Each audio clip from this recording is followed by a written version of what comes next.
Hi guys, in this video we will be discussing about Indian Councils Act 1892. So we'll discuss this act in three parts.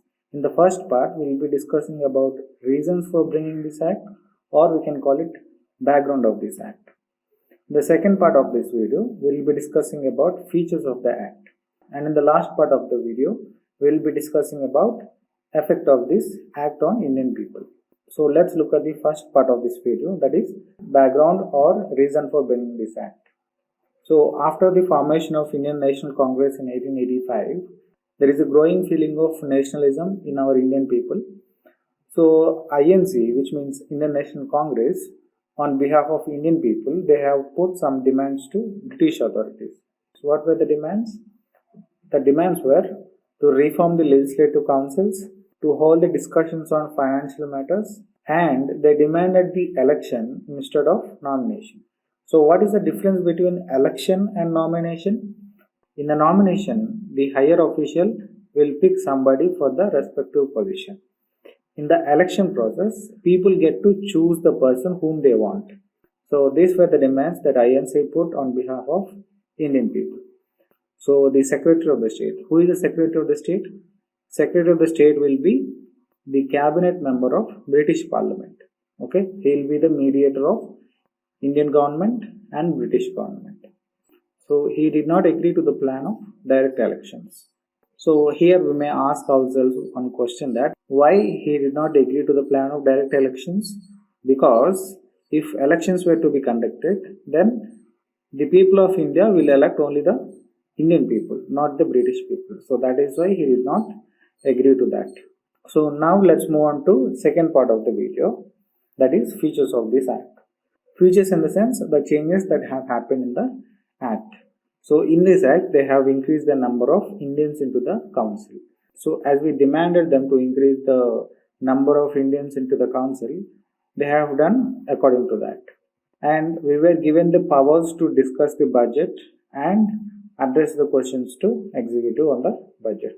So for nominating non-official members in the sense Indians were nominated into the council, that's fine, but they were not given any powers. So these people are called non-official members.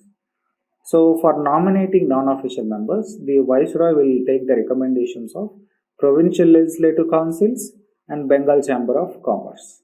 So with the recommendations of these two bodies, the Viceroy will nominate the non-official member into the council. So this is how people are nominated into Central Legislative Council. Then what about the Provincial Legislative Councils?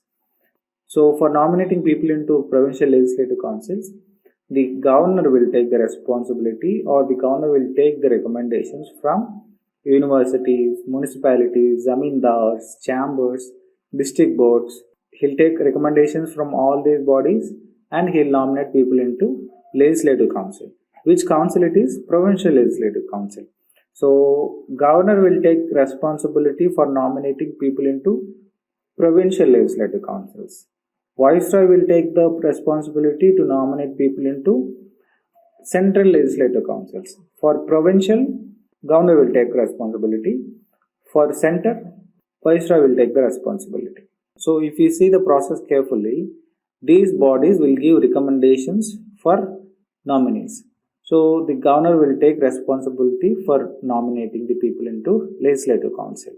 So this is like an indirect election. This is not a direct election. In the direct election, people get to choose whom they want. In the indirect election, these people will give the recommendations to higher official, and the higher official will nominate the people into Legislative Council. So in this act, they did not coin the word election, but some partial election happened.